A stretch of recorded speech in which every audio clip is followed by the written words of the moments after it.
Halo, selamat pagi pemirsa. Di kota Medan, Riau, Palembang, dan daerah lain di Sumatera. Selama 30 menit ke depan, kami akan mengabarkan informasi menarik dari wilayah Sumatera dan sekitarnya. Bersama saya, Jasmine Ramadi, inilah kabar Sumatera untuk Anda.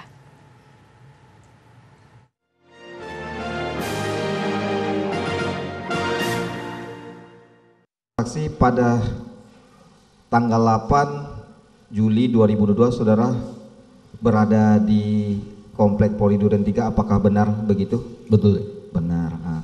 Nah, pada saat tiba dikira pukul berapa di sekitar 18.10 sekitar 18.10. Nah, saya pertanyakan kepada saudara saksi. Setelah itu saudara saksi masuk ke rumah nomor 46, rumahnya Ferdi Sambo. Betul. Apa yang ditemukan di sana? Yang pertama saya lihat ada seorang laki-laki yang tergeletak tengkurap, tapi tidak, yang saya bisa lihat hanya dari pinggul ke kaki karena tertutup oleh. Setelah itu saudara lihat ke dalam ya. Nah, apakah saudara saksi pernah berkata CCTV di dalam setelah masuk dalam rumah tadi, saudara saksi melihat CCTV bagus untuk menguatkan terjadinya peristiwa tembak menembak? Apakah benar seperti itu? Saya menyatakan untuk peristiwa yang terjadi.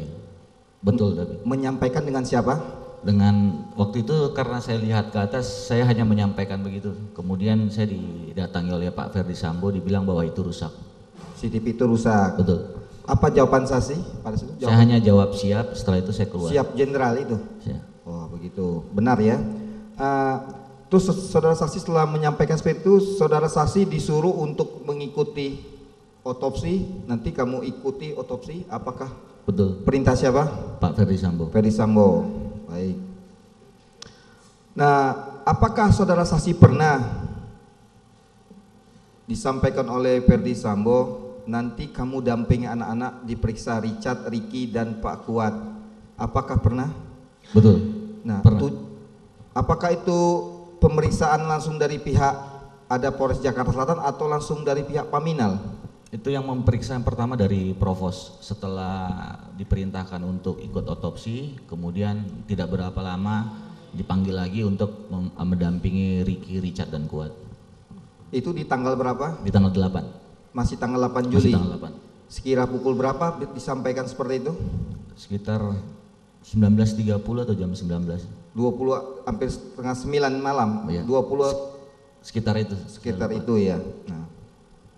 Nah, pada saat tersebut adakah barang bukti yang saudara saksi lihat?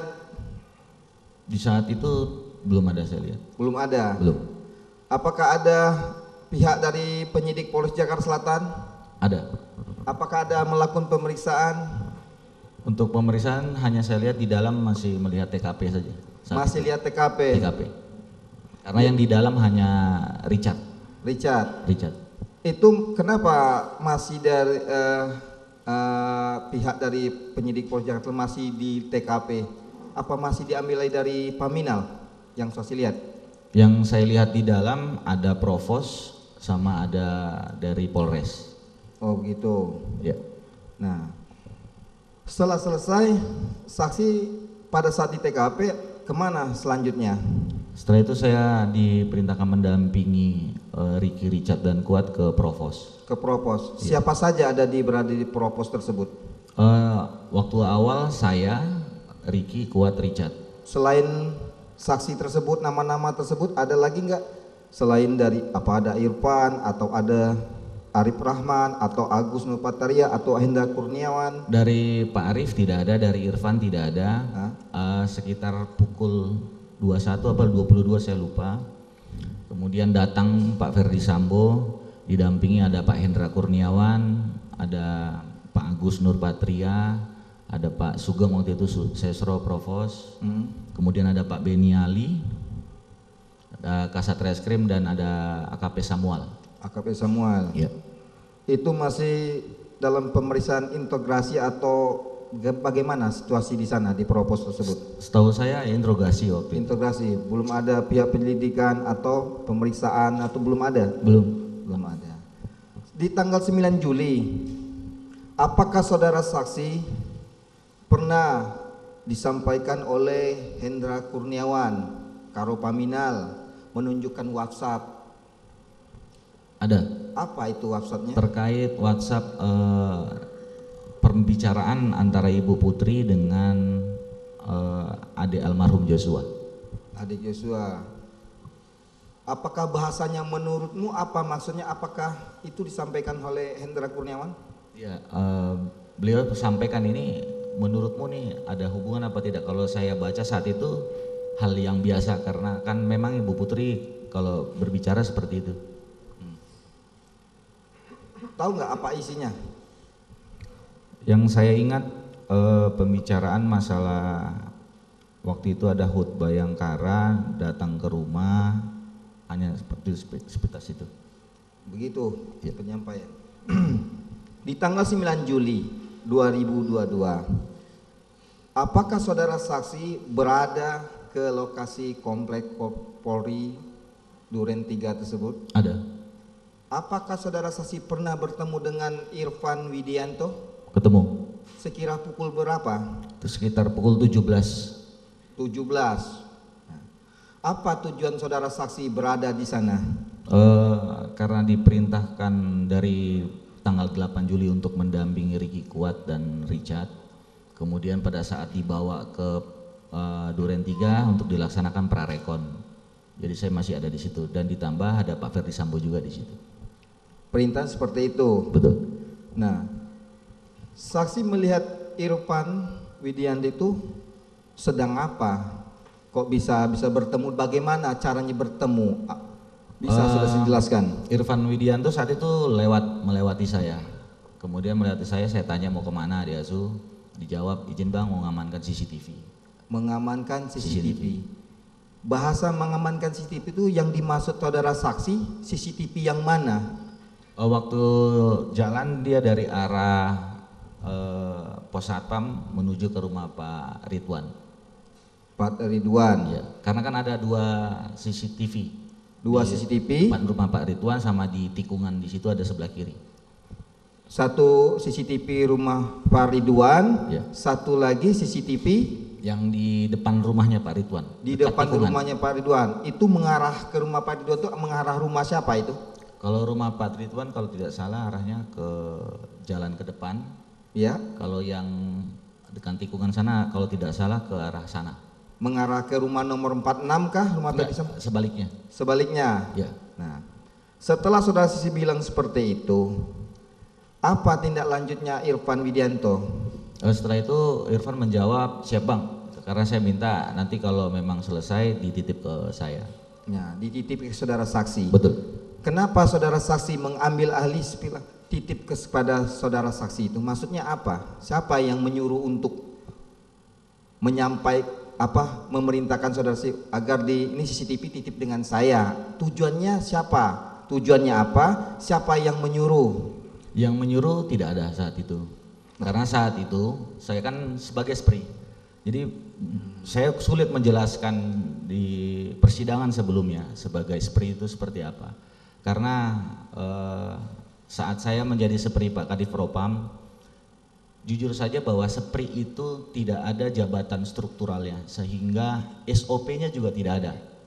Jadi yang dimiliki jabatan struktural terkait SPRI itu hanya Bapak Kapolri, Bapak Wakapolri dan para Kapolda. Sehingga karena Pak Ferdi Sambo mantan SPRI, beliau hanya menyampaikan kepada saya waktu saya pertama masuk, ada dua hal yang harus saya jalani. Yang pertama, saya harus tanggap dalam situasi apapun. Yang kedua yang diminta beliau bahwa apa yang saya bicarakan secara kedinasan itu sama seperti Pak Kadif Propam yang berbicara. Sehingga saya dikaitkan dengan saat itu, saya berpikiran ini masih di luar TKP, biar tidak disalahgunakan, maka saya ngamankan untuk diserahkan ke Polres. Itu pendapat dan menurut saudara saksi? Betul. Tanpa inisiatif maupun diperintah oleh Ferdi Sambo? Betul. Nah, baik. Setelah saudara saksi terima CCTV tersebut, saudara saksi apakah ada mempunyai surat perintah tugas dalam mengambil atau menerima CCTV tersebut dari Irfan Widianto? Tidak ada. Tidak ada punya surat. Tidak ada. Saudara saksi pernahkah jadi seorang penyidik? Pernah. Pernah. Apakah dulu saudara saksi pernah menjadi sebagai atau kasat ataupun Kapolsek, pernah seorang penyidik itu? Betul. Pernah menjadi, ya? pernah. Nah, saudara saksi, pada saat pengalaman saudara saksi seorang penyidik kan, Ya. sebelum mengambil ataupun menerima, setelah menerima, apakah ada secara proseduralnya dengan mempunyai surat perintah tugas seperti itu?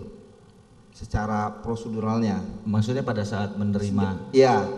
Seharusnya pada saat kita menerima suatu benda, Ya.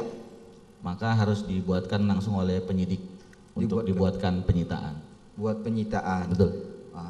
Nah, yang setelah saudara saya sampaikan, apakah biasanya kalau sudah ada secara tersurat, artinya apakah ada nama-nama orang yang disebut untuk menjalankan perintah seperti itu? Iya, betul. Nah, pertanyaan kepada saudara saksi, pada saat yang saudara saksi terima CCTV yang dari Irfan Widianto, apakah ada surat perintah tugas dan apakah ada nama-nama yang ditugaskan? Tidak ada saat itu. Tidak ada ya? Tidak ada. Nah, Ya pemirsa, Kabar Sumatera akan kembali hadir dengan sejumlah kabar menarik lainnya usai jeda.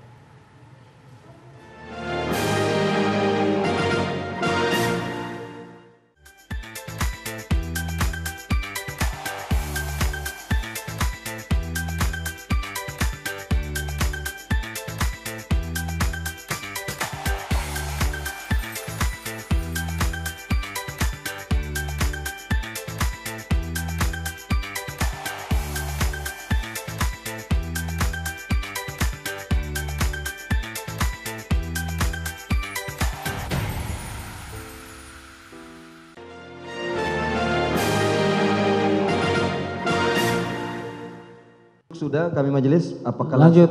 Irfan? Iya. Siap majelis. Ya. Saudara saksi Irfan ya. Siap. Apakah di tanggal 8 Juli saudara saksi Irfan datang ke rumah nomor 4 Verdi Sambo tersebut, Komplek Polri Duren 3, tanggal 8 Juli 2022? Saya hanya datang ke Komplek Polri, tidak ke rumahnya. Komplek Polri itu di mananya? Duren 3, Komplek Polri Duren 3. Itu di lapangan basket. Lapangan basket. Siap. Arti di luarnya? Di luar. Udah masuk perkarangan rumah? Tidak masuk sampai sana. Saya di luar. Kalau lapangan basket itu ada di samping rumahnya atau di luar rumahnya? Di luar rumah. Di luar rumahnya.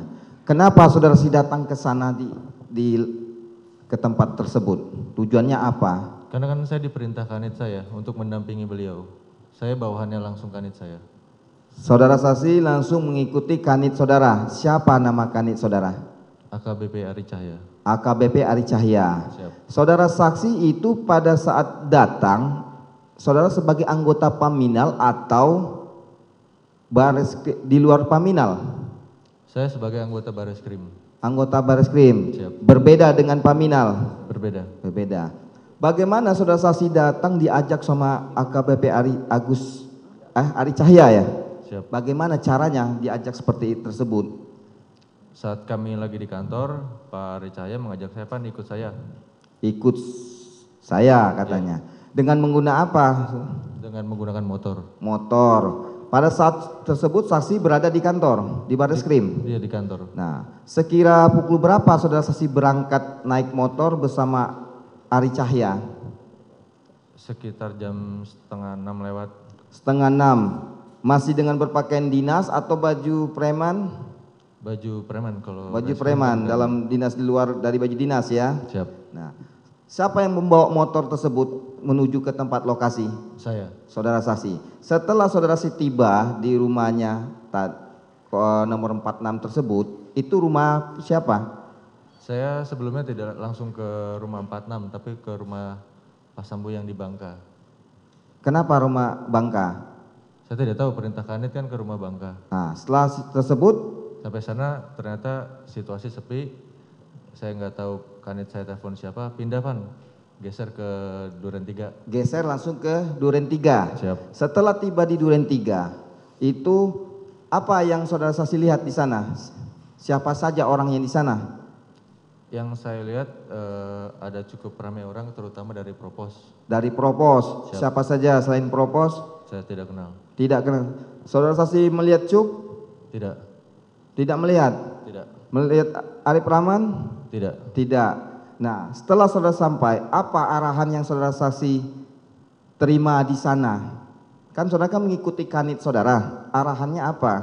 Saya tidak terima arahan apa-apa, hanya tunggu pan, standby. Standby, jawab perintahnya Ari Cahya? Iya.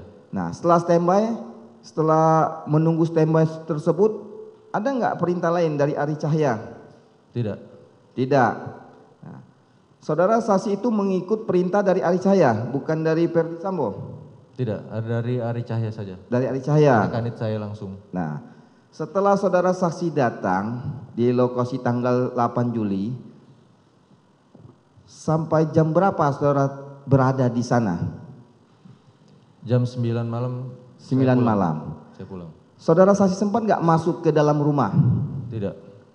Tidak ada mendengar atau melihat Ferdi Sambo ataupun Hendra Kurniawan menyampaikan dengan Ari Cahya? Tidak melihat. Tidak ada melihat tersebut? Tidak melihat. Nah, setelah selesai, saudara apakah masih tetap di lokasi tersebut pada malam harinya? Apa langsung pulang atau bersama Ari Cahya? Setelah Pak Ari Cahya menyampaikan kepada saya, ayo pan kita pulang. Ya, saya langsung pulang. Pulang. Pulang masih bersama atau berpisah? Pulangnya pisah. Berpisah. Nah, setelah saudara pulang, apa tanggal 9 Juli tersebut perintah yang saudara laksanakan dari Ari Cahya?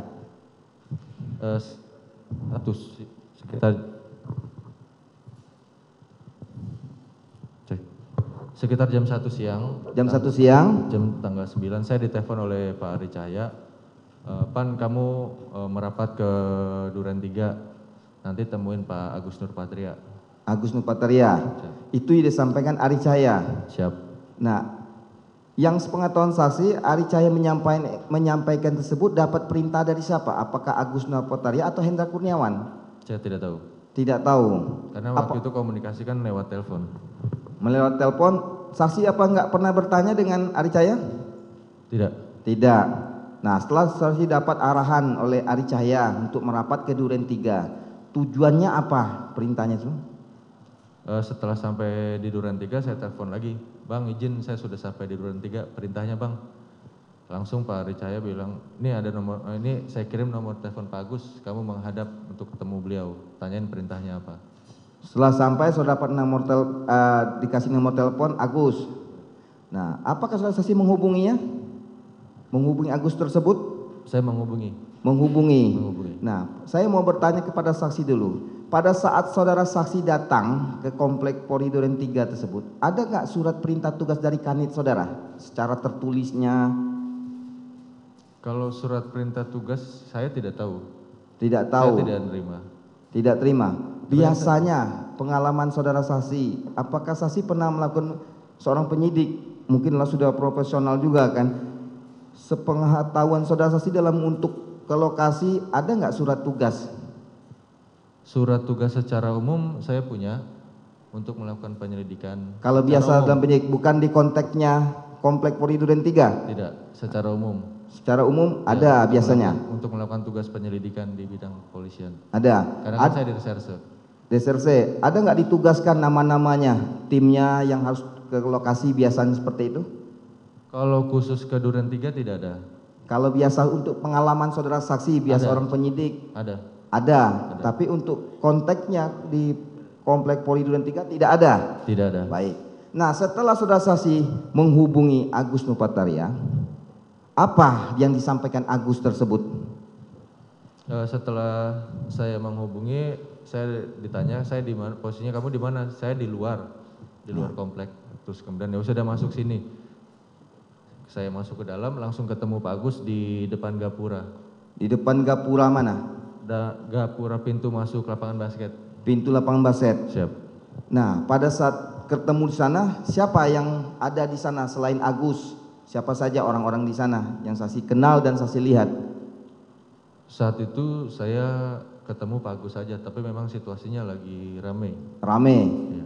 Nah, apa perintah yang disampaikan Agus tersebut?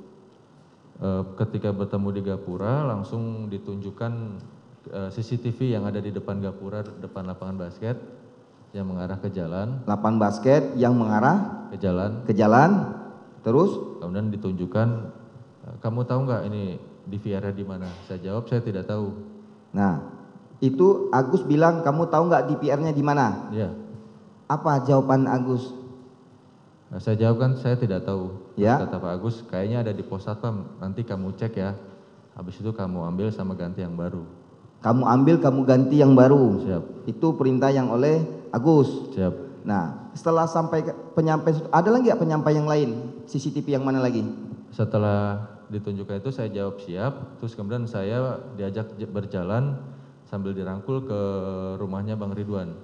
Siapa yang merangkul? Agus merangkul saudara atau orang, maksudnya bagaimana merangkul lu, bagaimana caranya? Ya sambil jalan sambil Ya. ini. Merangkul saudara saksi. Siap. Menuju kemana? Ke rumahnya Bang Ridwan. Bang Ridwan. Apa tujuannya Bang Ridwan? Sampai di rumahnya Bang Ridwan, langsung ditunjuk CCTV juga yang mengarah ke jalan. Ya. Ditanya, kamu tahu nggak ini rumahnya siapa? Siap, rumahnya Bang Ridwan. Sambil nunjuk, kamu juga jangan lupa itu nanti ambil dan sama ganti yang baru. Ambil ganti yang baru. Siap. 2 perintahnya ya. Siap. Nah, setelah itu apa lagi? Setelah itu sebelum kami berpisah, Pak Agus sempat mengingatkan, jangan lupa kamu cek dan amankan yang ada di pos satpam. Cek dan amankan CCTV di pos satpam. Yang ada di pos satpam. Yang ada di pos satpam. Siap. Nah, 3 artinya. Terus setelah selesai, ada nggak penyampaian lagi sama Agus kepada saudara saksi? Tidak ada, udah. Habis itu saya langsung ngecek ke pos satpam. Pos satpam. Siap. Tanggal 9 Juli 2022. Siap. Sekira pukul berapa saudara cek ke pos satpam tersebut? Selepas dari rumah Bang Ridwan, kan saya berpisah langsung Ya. saya jalan ke pos satpam. Ketemu nggak sama Pak Ridwannya pada saat menunjuk ini amankan CCTV punya Pak Ridwan? Jadi kalau ceritanya itu, saya setelah berpisah sama Pak Agus dari rumah Bang Ridwan, saya cek ke pos satpam, saya cek memang ada yang ditunjukkan tadi, benar di VR di situ. Habis itu saya kembali ke rumah Bang Ridwan. Ya. Karena saya melihat ada posisi di situ ada Bang Ridwan, saya tanyakan, saya sampaikan ke Bang Ridwan. Bang, izin Bang, saya dapat perintah untuk ambil sama ganti punya Abang, CCTV punya Abang. Begitu Ya. penyampaian. Ada nggak Pak Ridwan menyampaikan kenapa kamu yang mengamankan? Ada nggak? Enggak ada, beliau hanya menyampaikan perintah siapa.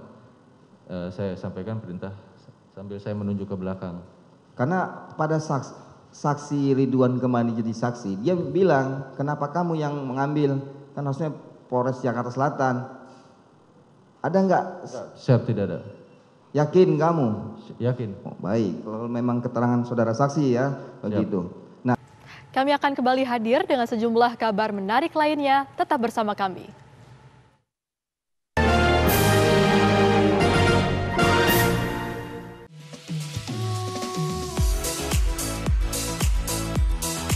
Agar tubuh menjadi sehat, diperlukan motivasi.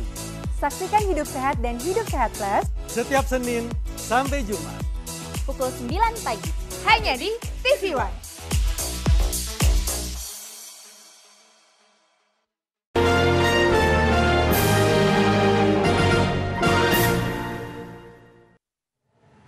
Pemirsa, siapa tak kenal Bika Ambon? Nah, meskipun namanya menggunakan kota Ambon, kuliner nan legit ini merupakan kue khas kota Medan. Cita rasanya yang legit dan lezat menjadikan kuliner ini tetap eksis hingga sekarang. Berikut informasi dari reporter Nofri Afandi dan juru kamera Hairil Arisandi. Anda tahu tidak, kira-kira kue Bika Ambon merupakan kuliner khas daerah mana? Apa? Ambon? Salah. Kuliner yang satu ini merupakan kue tradisional khas kota Medan. Memang belum ada jawaban pasti sih kenapa kue tersebut dinamai Bika Ambon. Namun yang pasti, kuliner yang lezat dan memiliki tekstur legit ini mampu membuat Anda ketagihan. Nah, saat ini saya sedang berada di salah satu tempat pembuatan Bika Ambon dan saya akan ajak Anda seperti apa proses pembuatannya. Yuk kita lihat.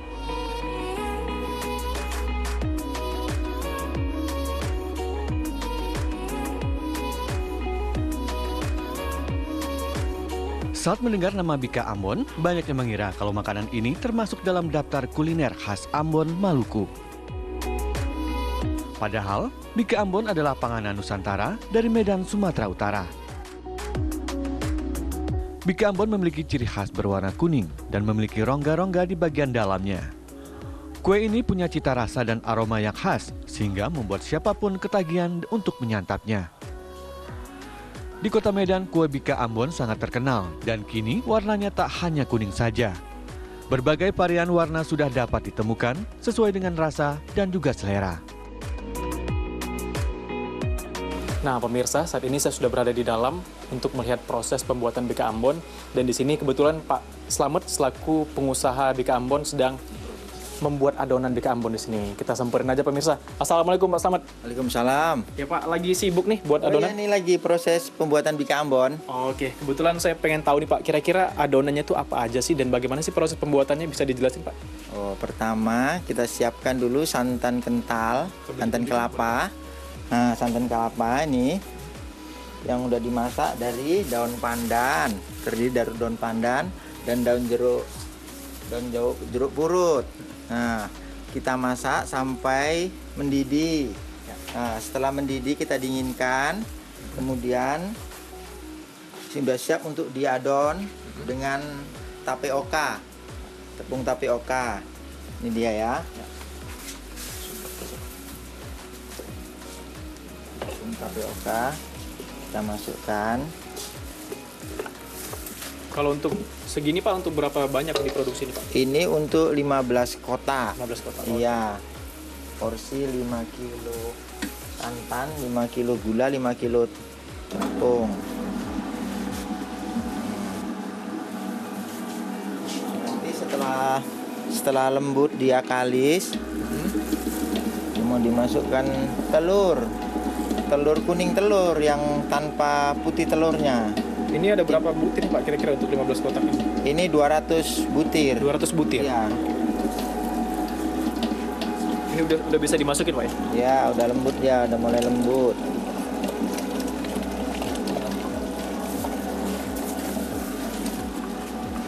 Oke, selanjutnya Pak. Nah, setelah dia lembut, terasa lembut, masuk gula. Ya.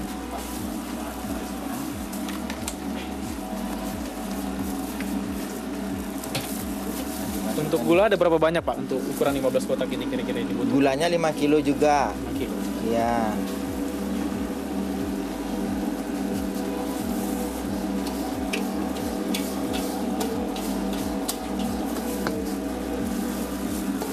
Oke.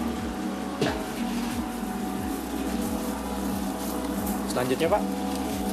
Setelah gulanya halus, kita pakai ragi, kita ragiin. Setelah kita ragiin, kita fermentasi sampai 7 jam. Sampai 7 jam. Ya. Ragi ataupun untuk proses fermentasi ini itu menggunakan apa Pak? Pakai nira. Nira. Iya, nira. Itu dibantu dengan ragi biar perkembangan kembangnya sempurna. Oke. Mungkin ada yang adonan yang sudah jadi Pak setelah. Nah, ini yang udah saya adon yang sebelumnya inilah dia. Nah, ini teksturnya yang legit dan cita rasa yang lezat ini bercampur ya Pak, yang manis, ada asamnya juga Pak ya. Nah, ini semakin menggoyang lidah Anda dan pengen coba lagi dan coba lagi ataupun ketagihan. Untuk satu Bika Ambon ini dijual dengan harga berapa Pak? 50.000. 50.000 Pak. Iya. Ada berapa varian kira-kira? Ada 3, keju, pandan, Keju dan pandan. original. Dan original itu harganya sama Pak ya semua? Sama. Sama. Yang keju nambah 5.000. Jadi 55.000. Untuk satu harinya bisa habis berapa banyak nih Pak yang dijual? 300 porsi. 300 porsi. Wow, luar biasa sekali. Dari berbagai macam daerah nih Pak ya membelinya. Iya, ya. Oke. Baik, terima kasih Pak Slamet. Ini enak sekali rasanya Pak. Luar biasa sekali pemirsa, satu hari bisa menjual hingga 300 porsi Bika Ambon yang tentunya ini menjadi oleh-oleh favorit bagi warga di luar daerah yang berkunjung ke Kota Medan maupun warga Medannya sendiri. Sungguh cantik si anak perempuan, makin cantik saat lari maraton. Kalau ada jalan-jalan ke Kota Medan, jangan lupa beli kue Bika Ambon. Dari Medan, Sumatera Utara, Nofri Afandi, Khairil Arisani, TV One mengabarkan. Demikian kabar Sumatera hari ini pemirsa, saya Jasmine Rahmadi mewakili kru yang bertugas, pamit undur diri, terima kasih dan sampai jumpa.